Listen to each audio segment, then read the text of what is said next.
Halo teman kece, ini dia 10 dongeng dan cerita rakyat Nusantara. Ternyata legenda Nyi Roro Kidul versi Jawa dan Sunda berbeda loh. Teman kece penasaran? Yuk kita simak.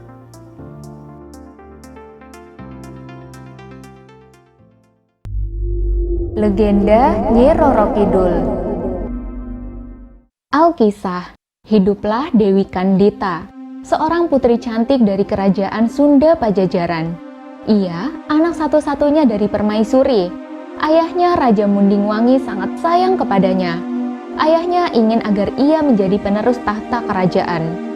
Namun selir Raja Dewi Mutiara merasa cemburu. Ia ingin anak lelakinya yang menjadi penerus tahta. Ia pun segera mencari akal jahat untuk mencelakakan Dewi Kandita. Ia berhasil menemukan seorang dukun yang setuju untuk membantu. Sang dukun menggunakan sihir sehingga Kandita menderita penyakit kulit. Kandita kini tidak cantik lagi karena tubuhnya dipenuhi luka yang menjijikan. Dewi Mutiara kemudian menghasut raja untuk mengusir Kandita. Sang raja pun terhasut karena ia takut penyakit Kandita membawa kesialan bagi kerajaan. Kandita diminta untuk meninggalkan istana dan kerajaan. Kandita merasa sangat sedih karena nasib buruknya itu. Ia berjalan 7 hari 7 malam hingga tiba di pantai Laut Selatan. Saat malam tiba, ia bermimpi adanya sebuah suara yang menyuruhnya untuk berendam di laut. Pagi pun tiba. Tanpa ragu, ia menceburkan dirinya ke laut. Benar saja, semua luka dari tubuhnya pun menghilang dan ia kembali menjadi seorang putri yang cantik. Bahkan ia sekarang mempunyai kesaktian. Sejak saat itu, ia dikenal sebagai Nyi Roro Kidul yang menguasai para lelembut penghuni Laut Selatan. Legenda Kanjeng Ratu Kidul. Suatu malam, Pangeran Panembahan Senopati bertapa di pantai Parangkusumo. Dengan bertapa, ia bermaksud ingin menemukan cara untuk menaklukkan Kesultanan Pajang. Jika Kesultanan Pajang berhasil ditaklukkan, maka ia ingin membangun kerajaan baru yang dinamakan Mataram. Tapanya sangat khusyuk hingga terjadi gelombang dahsyat yang mengganggu Laut Selatan. Penguasa Laut Selatan, yaitu Kanjeng Ratu Kidul, segera datang memeriksa ke pantai. Begitu melihat Panembahan Senopati yang gagah dan tampan sedang bertapa, sang ratu seketika jatuh cinta. Sang ratu meminta Panembahan Senopati untuk menikah dengannya. Panembahan Senopati menyanggupi permintaan Kanjeng Ratu Kidul. Sang ratu pun mengerahkan lelembut Laut Selatan untuk membantu sang pangeran menaklukkan Kesultanan Pajang. Serangan mereka berhasil. Kesultanan Pajang kalah dan Kesultanan Mataram didirikan. Sang ratu pun menjadi pasangan spiritual sang pangeran. Tidak hanya itu, sang ratu juga menjadi pasangan spiritual bagi semua Raja Mataram yang akan datang. Timun Mas. Di suatu desa hiduplah seorang janda tua yang bernama Mbok Sarni. Dia tinggal sendirian dan merasa kesepian. Dia sangat mendambakan adanya seorang anak yang bisa menemaninya. Suatu sore, Mbok Sarni pergi ke hutan untuk mencari kayu. Di tengah jalan, Mbok Sarni bertemu dengan raksasa pemakan manusia. Ia gemetar ketakutan dan memohon raksasa untuk membiarkannya pergi. Baiklah, aku akan melepaskanmu kalau kau bisa memberiku seorang anak untuk disantap. Gelegar suara raksasa tersebut. Tapi aku tidak punya anak, jawab Mbok Sarni dengan lirih. Kalau begitu, ambil biji mentimun ini, aku titip untuk kau tanam. 15 tahun lagi aku akan kembali untuk memakannya, geram sang raksasa. Mbok Sarni pun pulang dan menanam biji itu di halaman rumahnya. Setelah 2 minggu, mentimun itu tumbuh dan berbuah sangat lebat. Salah satu mentimun terlihat berukuran cukup besar. Mbok Sarni kemudian memetik dan membelahnya. Ternyata Mentimun itu berisi seorang bayi yang cantik jelita. Bayi itu kemudian diberi nama Timun Mas. Walaupun bahagia mendapatkan seorang anak, Mbok Sarni teringat akan janjinya pada raksasa. Ia berpikir keras mencari cara agar Timun Mas tidak diambil oleh raksasa. Setelah mendengar tentang adanya petapa sakti, ia segera menyuruh Timun Mas untuk pergi meminta pertolongan. Oleh sang petapa, Timun Mas diberi 4 buah bungkusan kecil untuk ditaburkan jika ia dikejar raksasa. Benar saja, ketika saatnya tiba, raksasa datang menagih janjinya. Mbok Sarni berusaha mengulur waktu agar Timun Mas bisa kabur. Menyadari hal itu, si raksasa murka dan segera mengejar Timun Mas. Pertama, Timun Mas melemparkan kantong yang berisi biji mentimun. Sungguh ajaib, timbul ladang mentimun yang lebat buahnya. Langkah raksasa pun menjadi terhambat karena tubuhnya terlilit batang mentimun. Lalu, dari jarum di kantong kedua, tumbuhlah pohon bambu yang sangat tinggi dan tajam.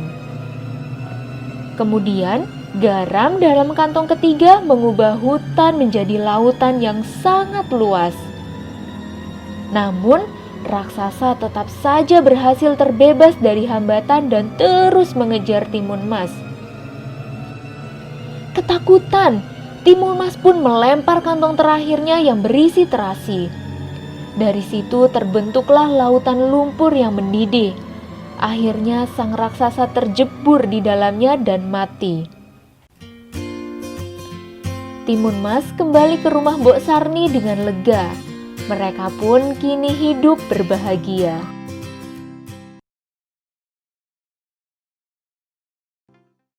Legenda Roro Jonggrang. Alkisah. Pada zaman dahulu kala, berdirilah sebuah kerajaan besar bernama Kerajaan Prambanan. Rajanya berwujud raksasa dan namanya Prabu Baka. Prabu Baka memiliki ambisi besar. Bersama pasukannya, ia pergi menyerang kerajaan Pengging. Karena diserang, Raja Pengging mengirim panglima perang kerajaan Bandung Bondowoso untuk menghadapi musuhnya. Semangat perang yang dikobarkan Bandung Bondowoso membuat pasukan musuh bergidik ngeri. Tak butuh waktu lama, pasukan Prabu Baka akhirnya berhasil ditumpas habis dan tinggallah Prabu Baka yang tersisa. Dengan amarah yang meledak, Prabu Baka berlari menerjang Bandung Bondowoso dengan ganas. Namun nahas, sang raksasa akhirnya tewas bersimbah darah terhantam senjata sakti Bandung Bondowoso. Dengan sorak-sorai, Bandung Bondowoso bersama pasukan pilihannya menuju kerajaan Prambanan. Sesampainya di istana Prambanan, Bandung Bondowoso terkesima melihat seorang putri yang cantiknya tiada tara. "Wahai putri nan cantik jelita, siapakah engkau?" tanya Bandung Bondowoso. "Aku adalah Roro Jonggrang, putri Prabu Baka," jawab Roro Jonggrang. Bandung Bondowoso serasa tak percaya karena wanita cantik ini berbeda sekali dengan ayahnya yang seorang raksasa. Tapi karena sudah terlanjur jatuh hati, ia langsung meminangnya. "Roro Jonggrang, maukah engkau jadi istriku?" Setelah berpikir sejenak, Roro Jonggrang menjawab, "Aku bersedia. Tetapi ada syarat yang harus engkau penuhi. Buatkanlah aku sumur yang dalam dan 1000 candi dalam 1 malam. Jika engkau berhasil menyelesaikan keduanya sebelum fajar menyingsing, aku akan menjadi istrimu." Tanpa berpikir panjang, Bandung Bondowoso pun menyetujuinya. Pada malam yang ditetapkan, Bandung Bondowoso mulai menggali sumur seperti yang diminta Roro Jonggrang. Berkat kesaktiannya, ia pun berhasil menggali sumur yang dalam dengan singkat. Bandung Bondowoso lalu bergegas membangun 1000 candi dengan mengerahkan semua pasukannya. Ia juga memanggil bala bantuan dari para makhluk halus untuk membangunnya. Lewat tengah malam, bangunan 1000 candi sudah hampir selesai. Roro Jonggrang yang sempat menengok dari kejauhan pun mulai resah. Ia sebenarnya tidak mau menikah dengan orang yang telah membunuh ayahnya. Roro Jonggrang lalu mengumpulkan penduduk desa untuk menumbuk lesung dan membakar jerami. Benar saja, ayam-ayam pun mulai berkokok bersahut-sahutan dan warna langit terlihat merah karena kobaran api. Mengira pagi sudah tiba, pasukan makhluk halus Bandung Bondowoso pun langsung berhamburan melarikan diri.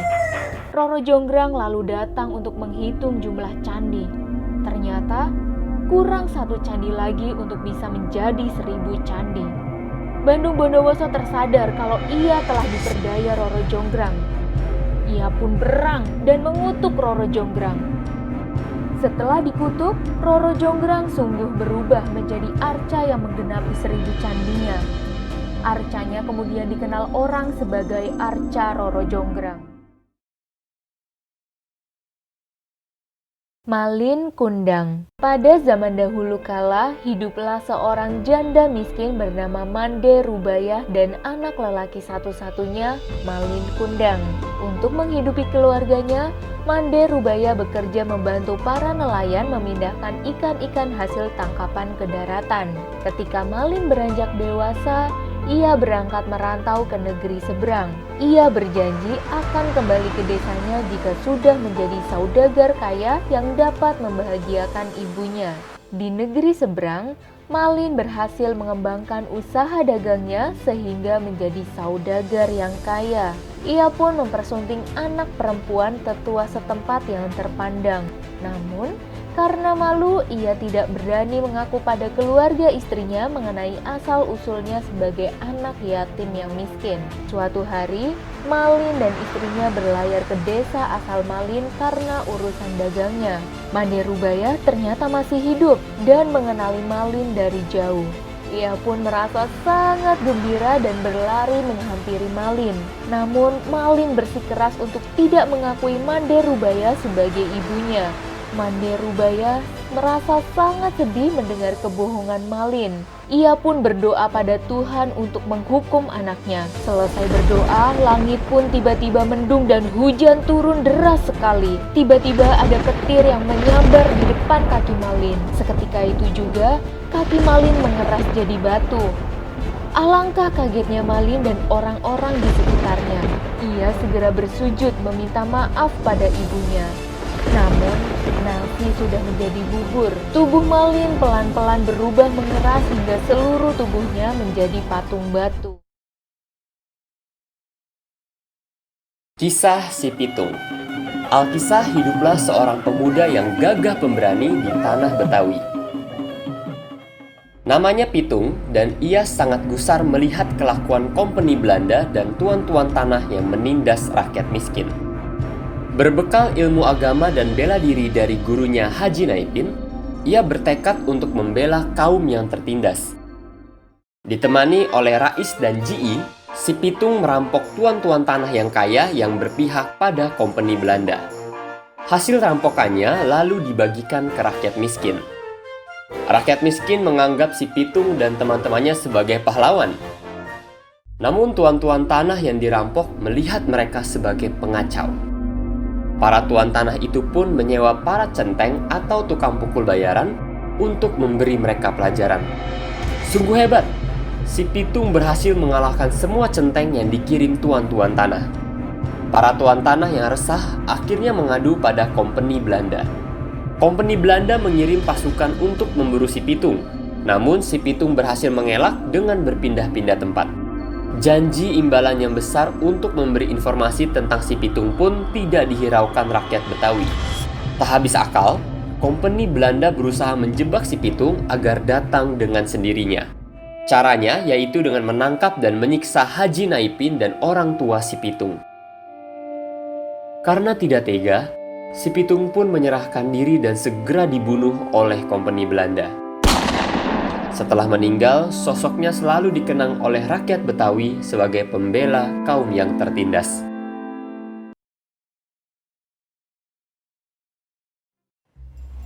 Bawang merah, bawang putih.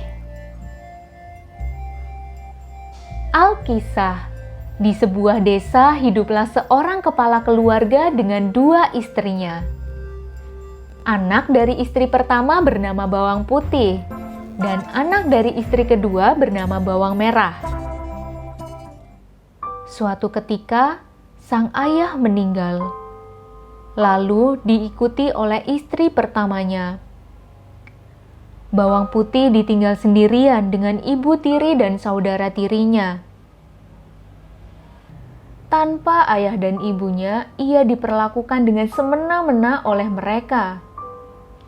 Meskipun demikian, ia tetap sabar menghadapi itu semua. Suatu hari, ia menemukan ikan dalam kolam di hutan. Betapa terkejutnya ia ketika mendengar sang ikan berbicara. "Bawang putih, aku ibumu yang kembali untuk menemanimu." Bawang putih sangat gembira mendengarnya. Namun sialnya, bawang merah menemukan ikan ajaib itu setelah mengikuti bawang putih. Ikan itu lalu ditangkap, dimasak, dan dihidangkan untuk bawang putih yang tidak sadar asal makanan tersebut. Bawang putih merasa mual dan sangat bersalah ketika diberitahu oleh bawang merah dan ibunya yang tertawa-tawa. Dengan sedih, ia menguburkan tulang ikannya di bawah pohon. Saat mengunjungi kuburan ikan keesokan harinya, bawang putih terkejut melihat ada ayunan di pohon. Bawang putih duduk di ayunan dan bernyanyi. Ajaib, ayunan itu bergoyang-goyang sendiri. Seorang pangeran yang sedang berburu mendengar nyanyian bawang putih dan datang menghampirinya. Karena takut, bawang putih segera lari pulang. Namun, sang pangeran dan rombongannya berhasil menemukan rumah bawang putih. Tapi ketika ditanya, sang ibu mengaku bahwa bawang merahlah gadis di ayunan yang dilihat sang pangeran. Merasa tidak yakin, sang pangeran meminta bawang merah untuk naik ayunan dan bernyanyi. Ayunan tersebut tidak bergoyang sendiri dengan nyanyian bawang merah. Ketahuan berbohong, bawang merah pun akhirnya mengaku tentang adanya bawang putih. Mereka menemukan dan membawa bawang putih ke ayunan. Bawang putih mulai bernyanyi dan ayunan mulai bergoyang. Sang pangeran segera meminang bawang putih dan disetujui. Akhirnya, mereka menikah dan hidup bahagia di istana.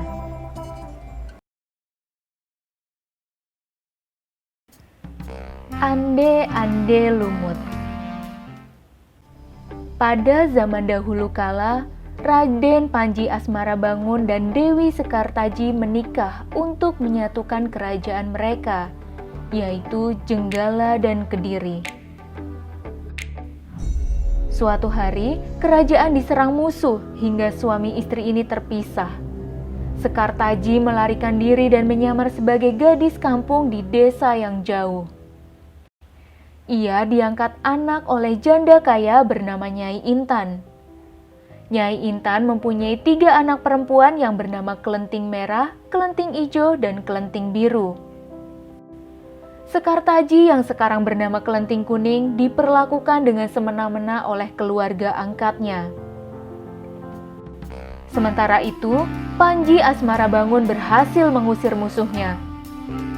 Ia segera berusaha mencari istrinya yang hilang. Sang pangeran berkelana tapi tidak juga berhasil menemukan sang putri. Ia menyamar sebagai seorang pemuda bernama Ande-ande Lumut yang diangkat anak oleh Mbok Rondo, seorang janda tua di desa Dedapan. Ande-ande Lumut memasang sayembara untuk mencari jodoh.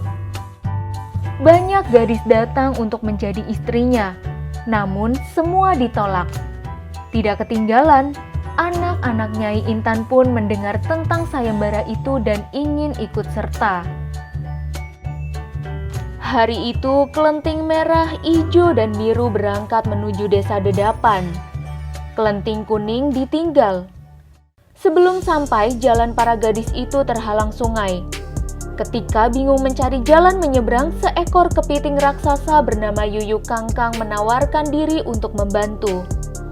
Sebagai imbalannya, mereka semua harus mencium Yuyu Kangkang.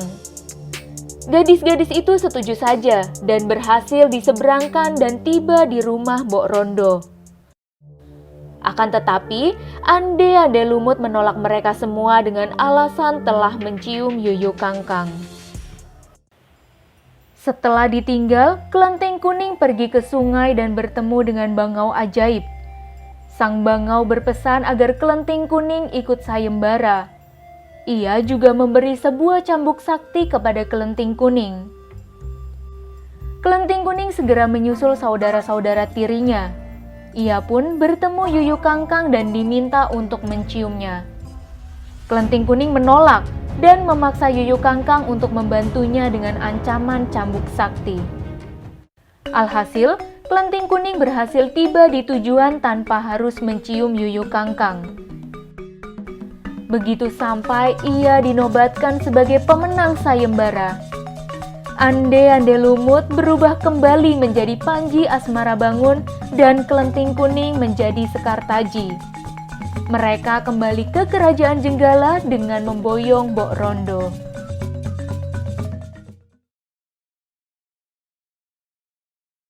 Legenda Jaka Tarub. Suatu malam, Jaka Tarub bermimpi makan daging rusa yang lezat. Paginya, Jaka Tarub pergi ke hutan untuk berburu rusa. Alih-alih rusa, yang ditemukan malah 7 bidadari cantik yang sedang mandi di telaga. Dengan mengendap-endap, Jaka Tarub mengambil salah satu selendang bidadari yang ada di pinggir telaga. Karena tidak dapat pulang ke kayangan tanpa selendangnya, Nawang Wulan terpaksa ditinggal oleh kakak-kakaknya. Nawang Wulan yang bersedih hati karena ditinggal pun bersedia ikut Jaka Tarub pulang ke rumahnya. Tak lama kemudian, mereka pun menikah. Anak perempuan pertama mereka, Nawangsi, terlahir setelahnya. Sejak adanya Nawang Wulan dan Nawangsi, Jaka Tarub merasa hidupnya bahagia kembali. Sejak pernikahannya dengan Nawang Wulan, Jaka Tarub merasakan adanya satu keanehan. Hal ini yaitu lumbung padinya tidak pernah berkurang meskipun selalu diambil berasnya untuk memasak nasi. Meski diminta berjanji untuk tidak mencari tahu, Jaka Tarub melanggar janjinya sendiri dengan mengintip periuk nasi yang sedang dimasak oleh Nawang Wulan. Akibatnya, kekuatan Nawang Wulan pun hilang. Sejak itu, ia harus menumbuk dan menampi beras seperti manusia lainnya. Akibatnya, lumbung padi Jaka Tarub terus berkurang. Suatu hari, Nawang Wulan menemukan selendangnya yang sudah lama hilang di dalam lumbung. Nawang Wulan memutuskan untuk kembali ke kayangan dengan selendangnya. Sebelum berangkat ke kayangan, Nawang Wulan berpesan pada Jaka Tarub untuk meninggalkan Nawangsi di dekat rumahnya tiap malam. Setiap malam, Nawang Wulan turun menghampiri Nawangsi dan kembali ke kayangan menjelang pagi. Demikian hal ini terus berlanjut hingga Nawangsi beranjak dewasa. Setelahnya, Nawang Wulan tidak pernah lagi turun ke bumi dan Jaka Tarub tidak pernah bertemu dengannya lagi. Cindelaras. Pada zaman dahulu kala, hiduplah seorang raja Jenggala yang bernama Raden Putra. Ia mempunyai seorang permaisuri dan seorang selir. Sang permaisuri cantik dan baik hati, sedangkan sang selir cantik namun buruk hati. Saat sang permaisuri mengandung anak, sang selir merasa iri dan membuat rencana untuk mengusirnya. Bekerja sama dengan tabib istana, sang selir berhasil menghasut Raden Putra untuk menghukum sang permaisuri. Patih istana diperintahkan untuk membunuh sang permaisuri di hutan. Alih-alih membunuh permaisuri, Patih meninggalkan permaisuri di hutan dan mengaku telah membunuhnya pada raja dan sang selir. Sementara itu, sang permaisuri melahirkan seorang bayi laki-laki yang dinamakannya Cindelaras. Suatu hari, Cindelaras menemukan telur yang dijatuhkan oleh seekor Raja Wali. Dari telur itu menetas seekor anak ayam. Anak ayam ini tumbuh menjadi ayam jago yang tubuhnya besar dan tangguh. Namun suara kokok ayam ini sangat aneh. Kukuruyuk, tuanku Cindelaras. Rumahnya di dalam hutan belantara, atap rumahnya terbuat dari daun kelapa, ayahnya Raden Putra Raja Jenggala. Mendengar kebenaran kokokan ayam dari ibunya, Cindelaras pun memutuskan untuk pergi menemui ayah kandungnya. Sepanjang perjalanan menuju istana Jenggala, ayam jago Cindelaras terus memenangkan adu ayam tanpa kalah sekalipun. Mendengar keperkasaan ayam jago Cindelaras, Raden Putra memanggil Cindelaras ke istana untuk adu ayam. Ternyata ayam jago Cindelaras berhasil mengalahkan ayam jago Raden Putra. Pada saat itulah, ayam jago Cindelaras mengeluarkan kokokan khasnya tentang Cindelaras dan Raden Putra. Raden Putra terkejut mendengar kokokan ini dan terkuaklah rahasia sang selir. Ia segera menghukum sang selir dan berangkat menjemput sang permaisuri di hutan untuk diboyong kembali ke istana. Cindelaras tinggal di istana bersama ibunya dan menggantikan Raden Putra sebagai raja setelah ayahnya meninggal. Wah, menarik sekali ya dongeng dan cerita rakyat Nusantara. Sekarang kita simak dan jawab pertanyaannya yuk. Pertanyaan pertama, watak tokoh Dewi Kandita dalam cerita legenda Nyi Roro Kidul adalah? Pertanyaan kedua, berdasarkan cerita rakyat legenda Kanjeng Ratu Kidul, Panembahan Senopati bertapa karena ingin? Pertanyaan ketiga, berdasarkan cerita Timun Mas, raksasa tidak jadi memakan Mbok Sarni karena? Pertanyaan keempat, pesan moral yang dapat dipetik dari cerita legenda Roro Jonggrang adalah?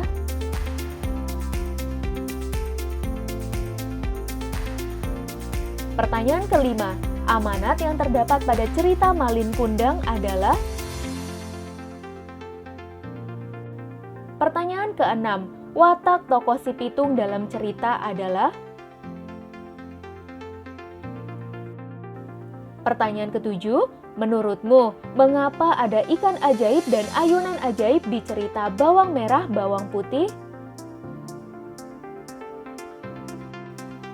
Pertanyaan 8. Menurut cerita Ande-Ande Lumut, Kelenting Kuning berhasil menang sayembara karena? Pertanyaan 9. Tokoh yang pernah mengingkari janjinya sendiri pada cerita legenda Jakatarup adalah? Dan pertanyaan ke-10, watak tokoh Cindelaras dan Raden Putra dalam cerita Cindelaras yaitu? Itu dia pertanyaannya. Jangan lupa jawab di kolom komentar dan juga like video ini, subscribe channel Kejar Cita, dan aktifkan notifikasinya agar tidak ketinggalan video terbaru kami. Kejar Cita, kejar ilmu, raih cita.